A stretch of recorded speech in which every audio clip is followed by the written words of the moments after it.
welcome back to my channel. So I'm back to filming again.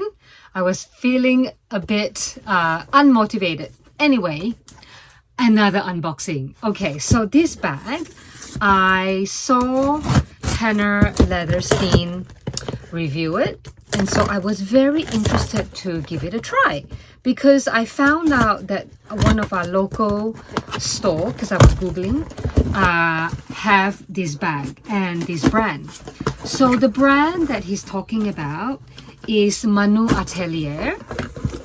So I was like, oh, you know what, this, I think in his video he was talking about the pristine bag. I mean, this brand Manu Atelier started off with the pristine bag. So the name of the bag is pristine bag, pristine. And so then I went looking for it, and I saw that it's not that expensive, even buying from Turkey and having it shipped here. But when I was doing my googling, I saw that one of my local shops that I go to, not say quite often, but that I do keep an eye on for sales or whatever, happen to have this bag brand new. However, there is a bit of a defect with this bag. I'm glad I went to see it, and I didn't just buy it online, because normally you know, if I couldn't get in store, I would have to buy it online. But I'm glad that they had the bag in store, and I could buy it. I could look at it first and then think about it and see if I could live with that little bit of a defect.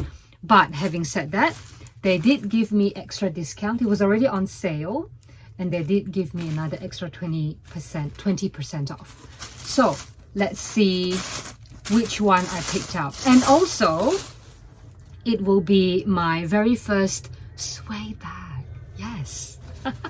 So let's see the dust bag. Nice, very sort of thick cotton type material, drawstring. And you have the emblem here, Manu Atelier. So let's open this up to have a look. It's a bit of a color block type bag. Very blocky. So here it is, the mini pristine. This comes in a bigger size, which is just called the pristine. And at some point when they first came out with this bag, Kate Middleton was seen with the pristine that was a bit more east-west and had a top handle, which is really cute. But I tried to look for that one online as pre-loved, but not very easy to find. Anyway, so let us talk about this bag before we talk about the defect that it came with. In general, it's suede here at the front. It's so nice. I love this tactileness. And everything else is leather. So the side is also suede. Oh my goodness. It is very cool. I really like this shape. It's very unusual. It looks like an origami box. That's what drew me to buying this bag. It's just like one of those origami boxes I used to make as a kid. And it's got a magnetic button and silver little, that's the company logo. Very minimal hardware. Everything is sewn, which is really nice, I think. And it's color block, so dark burgundy. Let me hold it further away. Red suede, red smooth leather, and sort of like a gray blue lid. Sorry if you can hear the plane going, so it's quite loud, isn't it? So yeah, I mean, the stitching really very nice and neat. It's folded in and then stitched. The edge paint on the lid also very nicely done. It's nice and smooth. Sometimes edge paint can feel a little bit jagged. It's nice and smooth here. I can feel things are sewn in nicely. Quite thick leather. Right, let's look at that. And then really nice and smooth. It's going to scratch so easily, this one. But I like how it's smooth leather here. On the back. So this is the part that will actually go against your body. But I think it will, if I have like lots of like if I'm wearing jeans or like a leather jacket with lots of hardware, probably scratch. And but like at least then the suede won't rub off or color transfer onto my clothes. But yeah, so the stitching edge paint here on this panel, edge paint, which is a kind of wax if I'm not wrong, on the bottom bit, on this bottom section, folded in and then stitched. Very cool, I thought. And this is how it opens, like a box. Comes with a long crossbody strap. It's not a huge bag by any means, but I like it. I like this kind of size. Here's the care card, or the authenticity card, or sort of, I guess it tells us that this is a vegetable tanned calf leather. It's a relatively strong leather, but in time the color might change with wear and exposure to light. Okay, yeah, I think we know that. It's a very minimally processed type of, I guess, process for leather. The mellowing of the color is a feature of this beautiful natural material and should not be considered a defect. Another brand that uses, that I know of, that uses the vegetable tan sort of processing are the Mulberry bags. Now, let's take out the stuffing. And inside, it is lined in fabric, which has the Manu Atelier monogram. Nice and thick cotton fabric. One zip pocket that goes halfway through the bag also has the Manu Atelier logo monogram in the fabric, and a little burgundy tag here to say made in Turkey. So here, yeah, a gold zip, nice smooth zip. But yeah, very nice, very minimal hardware. And on the inside, it's also, oh my gosh, I love it, inside suede line. And there is like an edge here, which is just burgundy leather, and a long crossbody strap. Please note, returns will only be accepted is a tag, but I can't return this bag anymore because it was sold to me with extra discounts. And yeah, it's sold to me as, okay, wait, let me just undo this and then I'll show you the defect. Okay, all right, so a little gold buckle that says Atelier on this side and Manu on this side. I appreciate that. I really like that. So just one strap loop. All right, so the defect. When I first viewed the bag, can you see this scratch here? Very big scratch, I would say. Luckily, it's not on any front of the bag that will make it very, very obvious.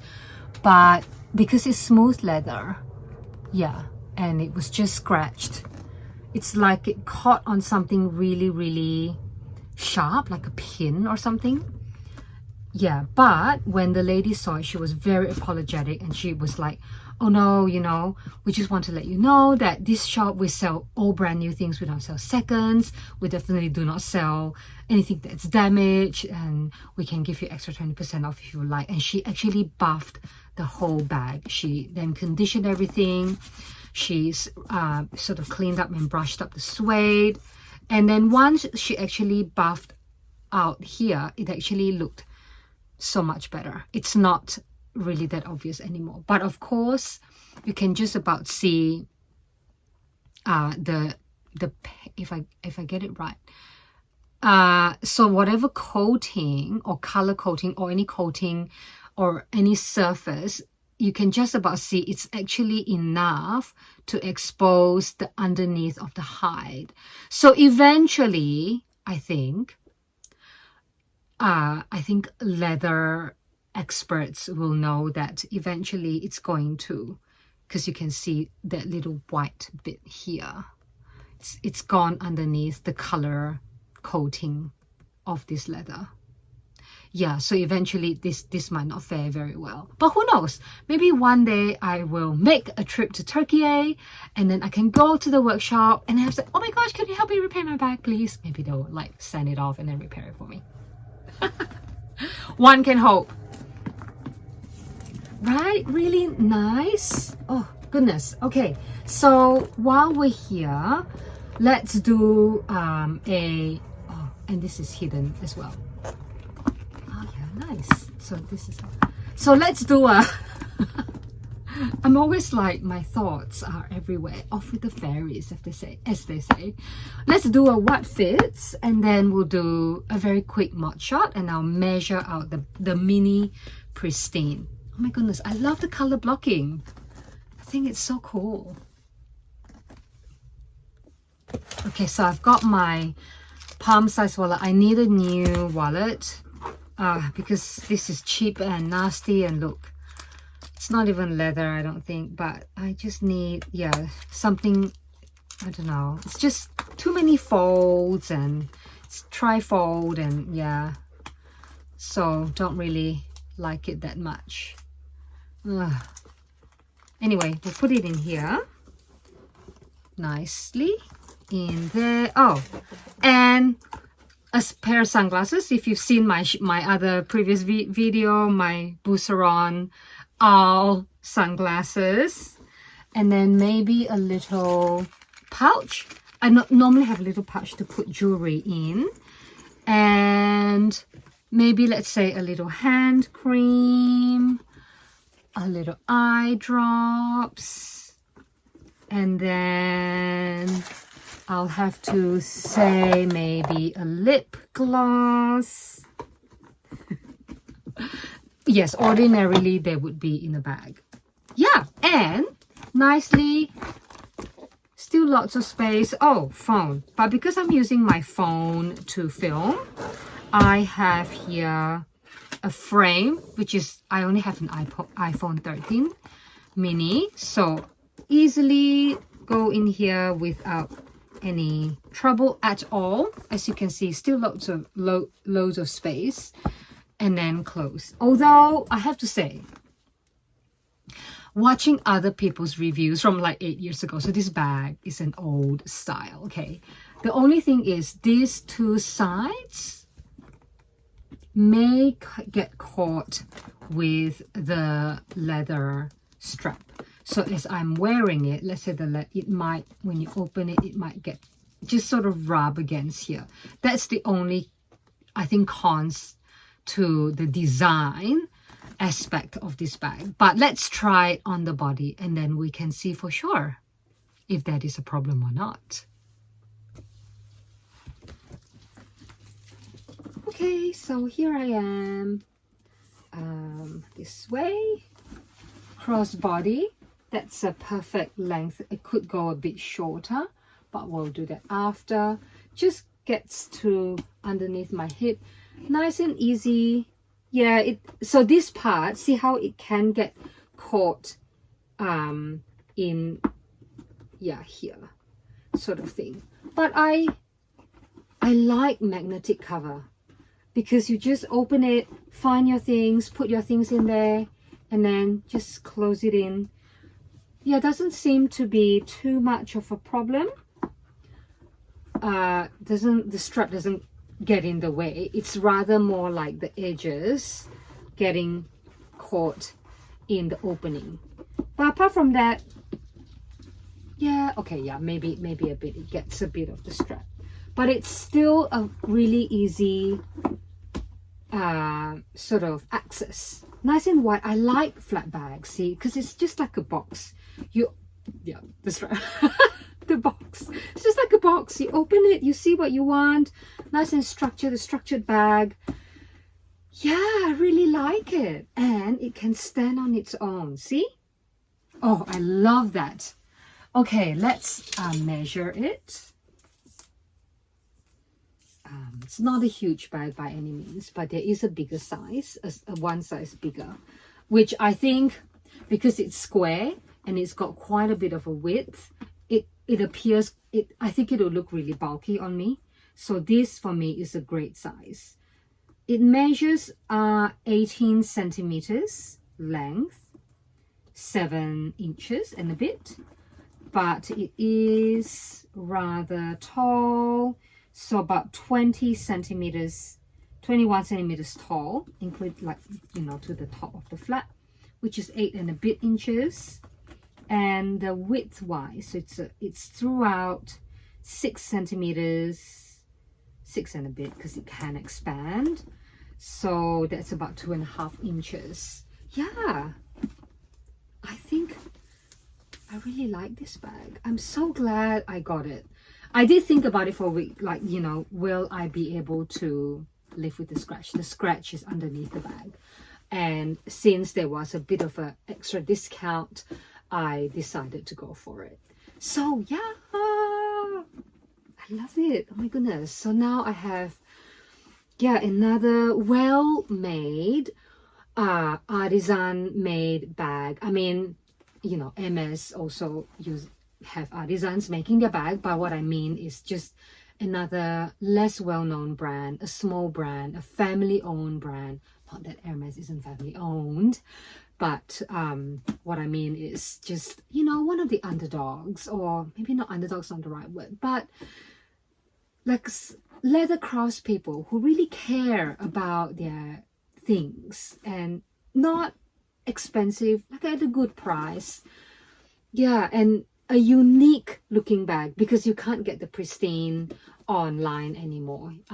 Not on Manu Atelier website. I think you have to either go pre-love, and there's quite a few of them, very, very well priced on eBay. Poshmark, unfortunately Poshmark doesn't deliver here anymore. On Vinted, or, you know, I did see a pink one with the top handle. It is so cute. So who knows, if I find one at a suitable price at the top handle, I might get it, only because it's so cute. But then I think I won't, because I'm trying to get away from buying 2 of the same color. You know, two same bags but different color. So I'm trying not to do that. Okay, well, anyway, enough rambling.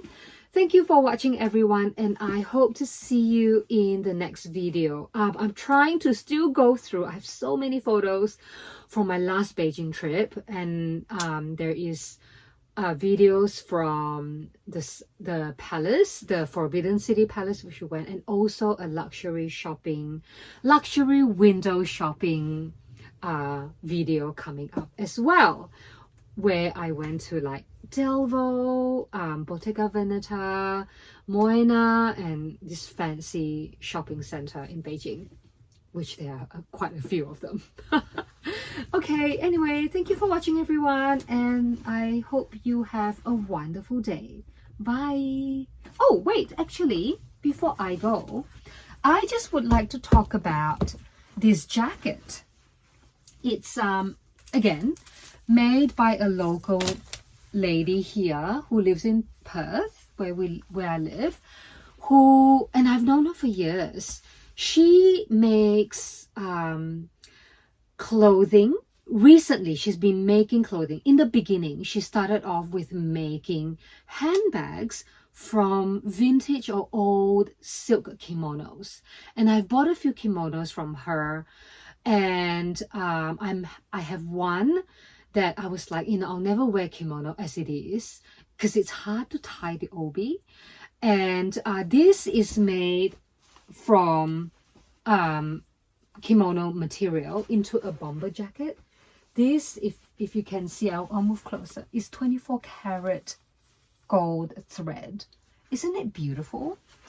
And I have that dress, that kimono being made into a dress right now, but this is like beautiful silk jacket. I just thought I need to talk about this, and maybe my next upcoming video, we'll check out the dress. Hopefully I would have the dress already, and then I will show you some of her recycled obi. Obi is the big, you know, sash that the kimono has that is tied here.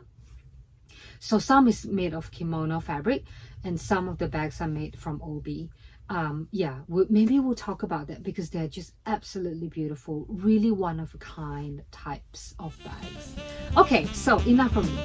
Bye.